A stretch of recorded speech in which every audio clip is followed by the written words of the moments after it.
Thank you, everybody. Welcome back. We are joined today with our interview guest, Dawn Zoldi. She is also InterDrone's adjunct conference manager, and she's been, planner, and she's been working with the InterDrone team for a few years. So super excited to ask her a few questions. Dawn, thanks so much for being here. And we know you gave us a brief introduction of kind of your resume at the beginning of the recording. If you could just kind of allude to some of your experience a little bit more and kind of what you're really focusing on now as we move into the second half of 2020. Like what's really top of mind and where are you spending most of your time and most of your energy? Yeah, absolutely. I'll backtrack a little bit. As I mentioned, I graduated law school from Villanova Law in 1992. I joined the military, United States Air Force, direct appointment in 93. And I put in a full career. So almost 25 years doing all kinds of amazing things, working with great people. It wasn't really until 2012 that I really started diving deep into drone law and policy when I was chief of operations law at Air Combat Command. I was a colonel at that time. And if you recall what was happening in the country, Iraq was really winding down, and a lot of Air Combat Command, by the way, is kind of the manager, if you will, of the large UAS, the Predators, the Reapers. And so a lot of those assets were coming home. Obviously we train within the United States in the military. And so, there needed to be a clarity on what the rules were domestically versus what they were overseas. And so that was kind of the mission that was given to me at the time by my boss, now retired Lieutenant General Chris Burney. And so that started my journey and developed DoD's domestic policy on drones, and just continued speaking, teaching, and writing about it. It's a passion. And it was more recently, really, about 2015, I got involved in the International Conference on UAS, which is a great academic focused conference sponsored by IEEE and the ICUAS nonprofit. And I started working with them to inject some law and policy into that conference for the first time in 2015. And over time, developed a legal track. It was great. And then we were just kind of, I worked with some of my colleagues, Justin Martin, who's with EPRI in 2019. And we were kind of looking for a home, like what's our next step?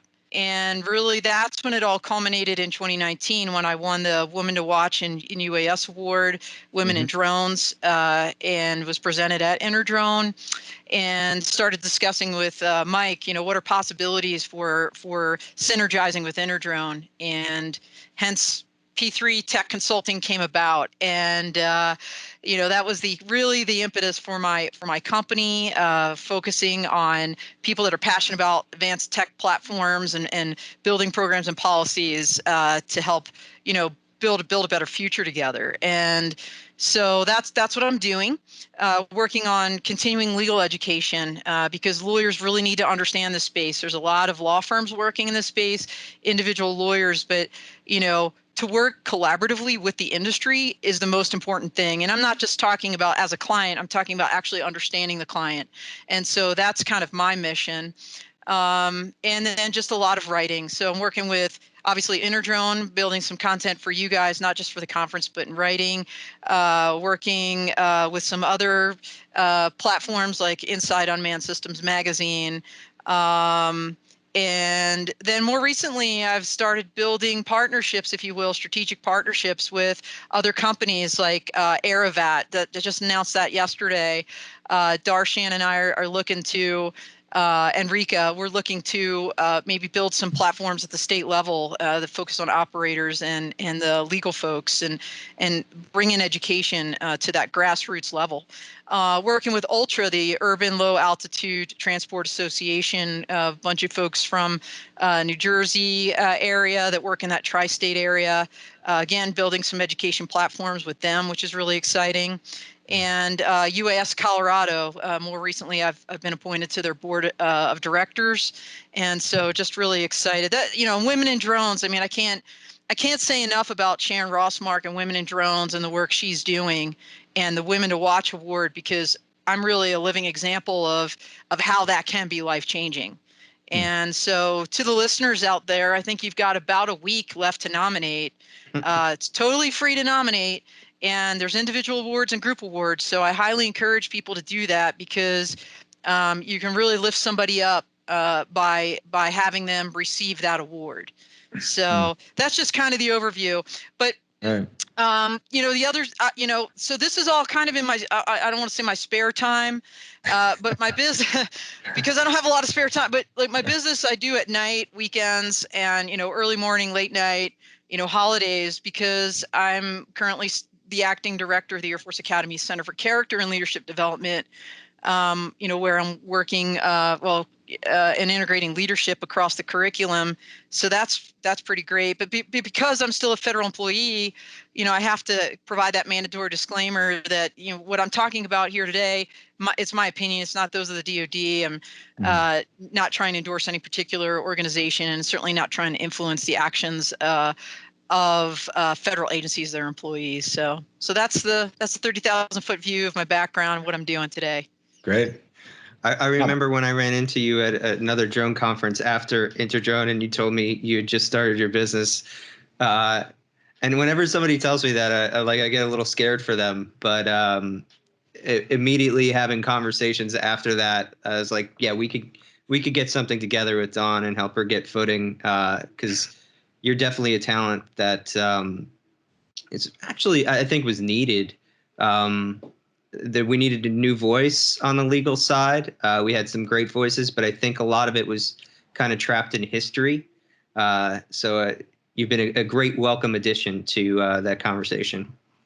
Right. Well, thank you so much. And it's been a pleasure, and meeting so many people in the industry and working with them. Just so many people, what I'm seeing, are just passionate about what they do. And that's why doing this work is fun. Yeah. And you mentioned Women in Drones. Definitely a big shout out to them. We had Dr. Tulinda Larson on the podcast last week, and she was talking all about the UAS job board that they're working on. And, we'll put a link in the description to that, but all really exciting stuff. So, thanks again for being here. Let's talk about some regulation. So you mentioned you're a licensed attorney, obviously very passionate about UAS policy. At a high level, where is the United States with regards to regulation in the industry, and how do we compare to other countries? And then I guess even on a more granular level, you said you're doing specific things in the state of Colorado. How do different states differ in regards to kind of their approach to regulation, where they are in regulation, and what states are really leading the way? Okay, wow, we could talk about this for hours. And really, it's a hard question because it's such an evolving area of law and policy, right? So when and in fact, that's exactly why at InterDrone, you guys are introducing this international content to your event in December, which I was really excited to help you with. Because understand this is a global issue, as we just heard Miriam talk about. This isn't just the United States alone operating in the drone space. This is a global issue, and if we don't understand what other countries are doing, if we're not engaged, and I think the United States is, so don't get me wrong, engaged in these international conversations, we're missing out. We're not going to get it right. One resource I wanted to give a shout out to. There's a website, UAV Coach, if you've ever heard of them. Oh yeah, Alan. He was CJ's first podcast, and my second. Yeah, a few months ago. Yeah, awesome. I mean, it's a great website, and they have actually a compilation of U.S. state laws and other country laws in one place. It's https UAVcoach.com/drone-laws. And so, what I always tell people, especially in today's environment, people are like passing around secondhand information and charts. Go to the primary source, right? So look up what they're saying. But if you're going to operate somewhere, go to the primary sources, read them yourself, hire an attorney if you need to. But that's just super important. And the other, of course, shout out I'm going to give is to Miriam McNabb and her dronelife.com. Forum that she puts together. She curates so many things. She writes thousands of articles. She actually did a great article about 2 years ago called How U.S. Drone Regulations Stack Up Against the World. And it was it was succinct, but it also linked to a 2018 GAO report. And in that report, there's an annex actually you could go to, and the report for people, that's the title of her article. You guys can go find that. Maybe you guys can link it here. But it's, it's a 2018 GAO report on safety. It's linked right in her article. There's an annex, and it compares the United States to 10 countries. Australia, Canada, France, Japan, UK, China, Germany, Israel, Poland, and South Africa.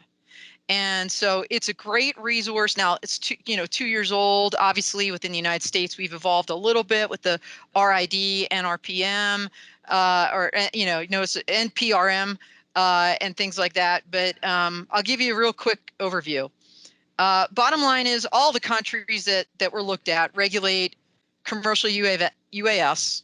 They enforce drone laws in some way, and they require airspace authorizations for some airspace and restrict flight near airports. So that was like the thread of commonality across these 11 countries, including the United States.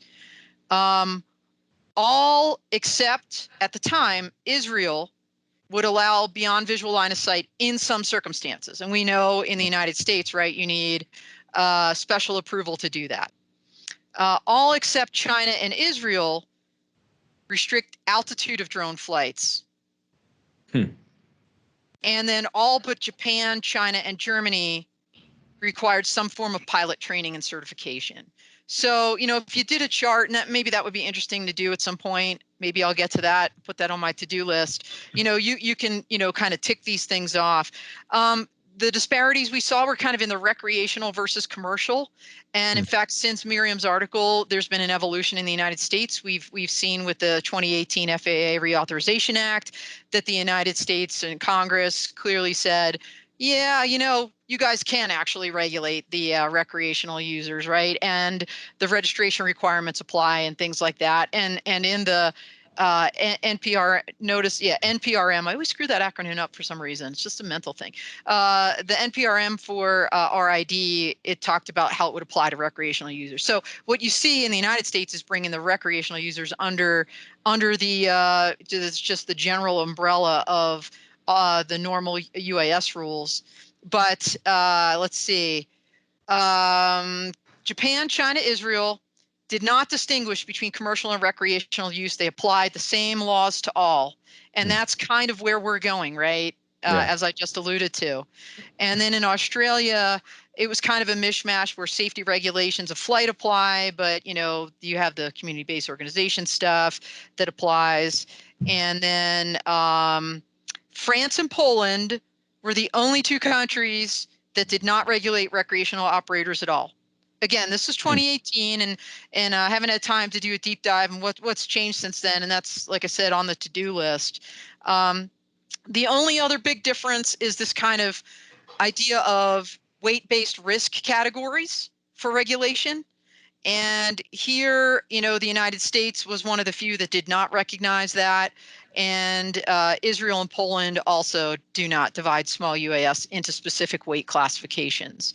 And so that's just, again, a broad brush overview. It's in a GAO report from 2018, but there's so much information out there. And even, third world countries are using drones today, whether it's for agriculture and helping with coffee crops and things of that nature.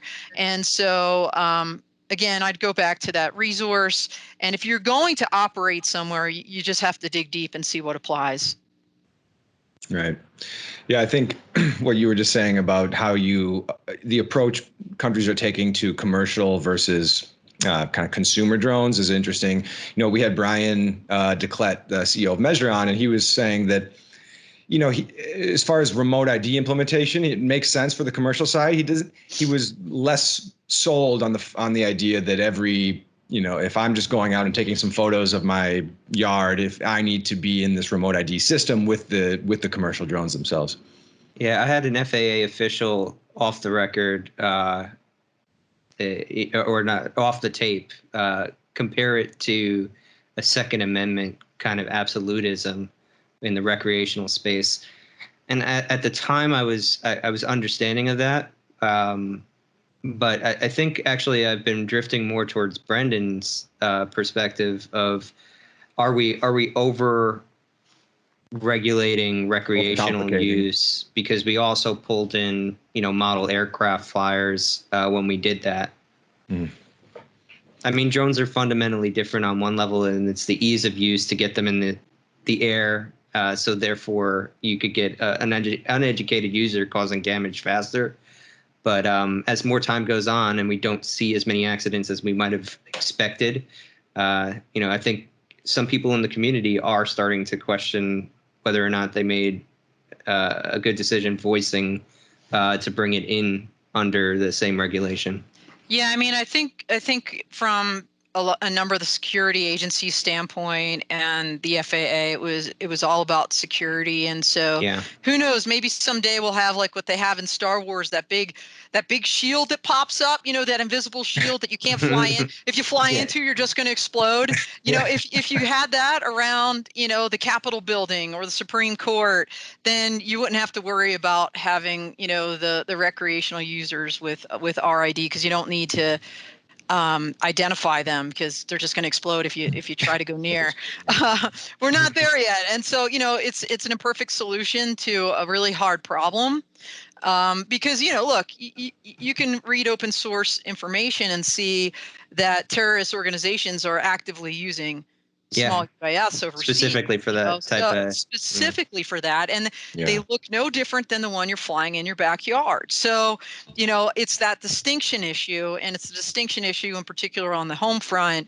How do you do that? And that's the tough policy issue that people are grappling with it. And there's effects, right? There's going to be second and third order effects if this is implemented as proposed, and maybe some effects people didn't even think about. Effects on people, kids like the little girls that Sharon Rossmark is trying to raise up to be proficient in drones and in STEM. They're giving away free drones to, they're going to all have to register. They're all going to have ID and like apply. I mean, when you think through some of these things, but none of this is easy. But so I won't speak for Brendan specifically, but I will say in general, entrepreneurs, I think the argument they would make would be, then we need to innovate on counter UAS technologies. Great. And in some case, if there was a solution there, if there was that shield you're talking about, that definitely affects the regulation, right? Yeah, well, yeah.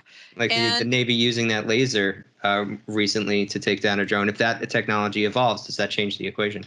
Well, It does. And then there's other, laws and authorities you need to fix as well, because as we all know, the counter UAS arena is not awesome for the locals. And, so you still have 32 USC or 18 USC section 13, the Aircraft Sabotage Act. So local law enforcement officer, if there's, say, a nefarious drone going to crash into something and sees it coming, technically can't shoot that out of the sky because that would violate that federal statute. Now, is anybody going to force it? Probably not. But that's the challenge. There's only a handful of federal agencies with counter UAS authority. Period. Dot. And that's in 10 USC 130I for the DoD. And then more recently, through the 2018 FAA Reauthorization Act, they looped in the Coast Guard, FBI, DHS.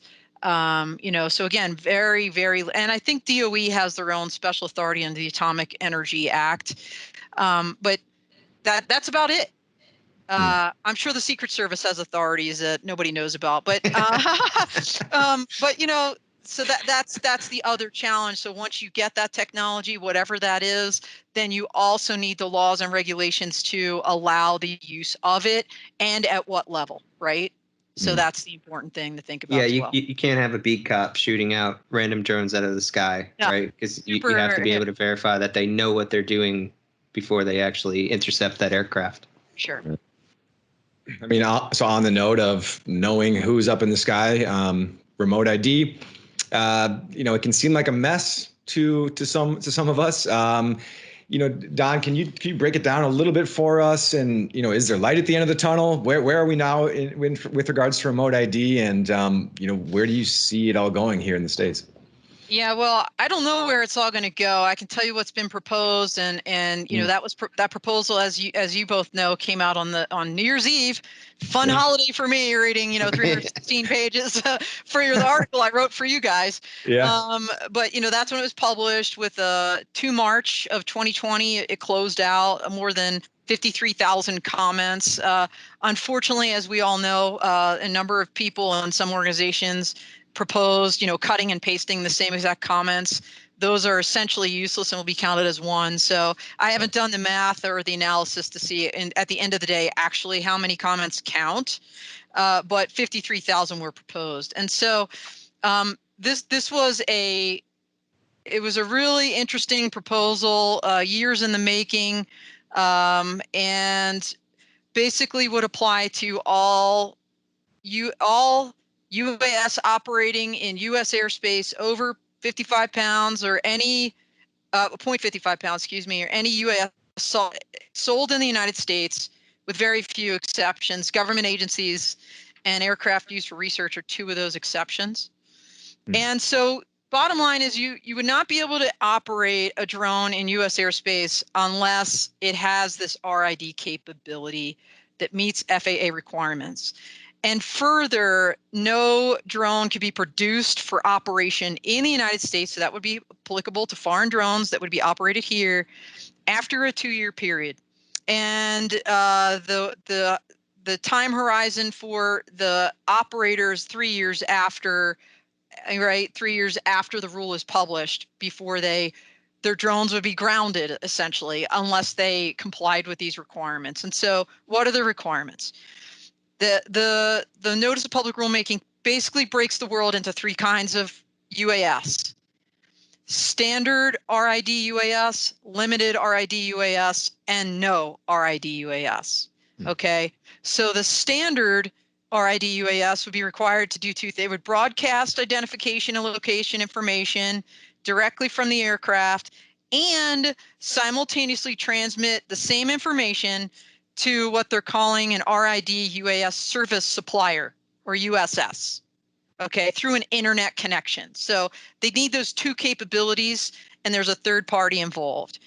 The limited RID would only be required to transmit through the internet only, again, through the USS, and could only be operated within 400 feet from the control station. And so that's going to be a very limited number of people, as you can imagine. You figure most of the commercial industry is going to go for the standard because they're going to want to have the flexibility if the other authorities open up, as is suggested by this RID, that this is the keystone to unlock BVLOS and ops over people and all kinds of things, right? No RID or UAS that are not equipped with any of these capabilities could only operate in specifically designated areas called FAA Recognized Identification Areas, or FRIAs. FRIAs are interesting. I mean, community-based organization would have to apply for these, and then how long they stay in existence, and then the rule goes into great detail about this, and this is where the recreational users are really up in arms about this, because now they can't fly in their backyard. Now, right, they can't fly in a park. And so that is, I think, the one of the biggest vocal majorities is the recreational community about this. That's just older drones, though, right? So those are the no ID drones. If you buy a new drone that has the ID, you would be able to get airspace authorization. Good point. And I think a lot, again, the modeler community, people making these in their garage, they're like, why should I, why should I make that? Why should I have to retrofit? Why should I have to make it? And there's no real information about, can you retrofit? How much does the retrofit cost? I mean, I think it was mentioned a little bit but people are questioning the dollars, right? They're questioning how practical any of this is. But the important thing about all of this RID is why are they connecting to a USS? It's to transmit these message elements. And the message elements have caused some consternation as well, because it includes the UASs are the drone's identity, and that's a manufacturer assigned serial number or a session ID number that's randomly generated if someone wants to have proprietary information protected on the routes they're flying, control station latitude, longitude, above ground level drone latitude, longitude for standard RID, control station and UAS barometric pressure altitude, coordinated universal time mark, UTC time mark, or emergency status indicator. So what people are concerned about there is this idea, and here's the important thing. Where does the information go besides the USS? It's supposed to be available to the public. So in other words, Right. Joe Public with an iPhone, in his or her backyard can see a drone flying, can get all this information, part of which is the location of the operator. And that's what has operators concerned. I mean, I'm sure you guys are both aware of horror stories where people were doing legitimate operations. They had their license in their pocket, and then they get accosted or assaulted by a member of the public who just doesn't want a drone flying there. And so to give folks, the public, that ability to track down where an operator is located is kind of unnecessary. Why do we need vigilante justice? Sure. And so here's the other piece of this, law enforcement. Let's talk law enforcement and national security agencies. They would have the ability to triangulate the message elements that are available to the public plus the registration data. Now you have to go back to the Code of Federal Regulations to see what, and Part 107 to see what's required in the registration data. But bottom line, it includes an applicant mailing address, physical address, telephone number, and email address. So what's flipping people out a little bit is the phone number piece. And now, is this a way for law enforcement or national security agencies without a FISA warrant or a regular warrant to backdoor information and start having persistent geolocation tracking and surveillance of drone operators? And I've written on this topic. I don't know that it's a backdoor. I think it's an ability to get information, but I don't think the constitutional requirements and statutory requirements just fly out the window because there's a rule. So I don't know that those concerns are really justified. But that's kind of the 30,000 foot overview of RID. It's the idea is safety and security, the ability to identify these aircraft, and doing it through these message elements and uniform your UAS service suppliers. Nice and simple, right? Nice and simple. Yeah. Well, it's so simple. It took 316 pages to explain it. Yeah. So, and there's, I think, 53,000 comments. That has to be historical, I would assume, just because how many people are actually, normally these notices of proposed rulemaking are very performative, and there's like 8 stakeholders that add their comments, right? Yeah. Maybe you'd be lucky to get 100. So to get into the thousands, tens of thousands, shows how important I think this specific rule is going to be for the industry. Yeah, I mean, I think Part 107 did get into this thousands, but low thousands. If my memory serves, and if you guys can double check me, I feel like it's 3,000, but nowhere near 53,000, right? I mean, so yeah, just an incredible amount of interest and concern with this particular rule. Mm-hmm. Right, because it impacts everybody, hobbyists, commercial operators, and universities. Yeah. I know we're almost running at time here, Don. So I'll just have one final question for you, and then we'll let you go. How have you seen the coronavirus impact the industry? The good, the bad, the ugly, from regulation to innovation to funding.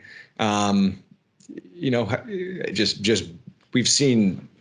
I feel like drones have been in the news maybe even a little bit more than they have. And, obviously the delivery drones kind of lead the headlines and with regards to some of those articles. But, how have you seen this pandemic really impact UAS?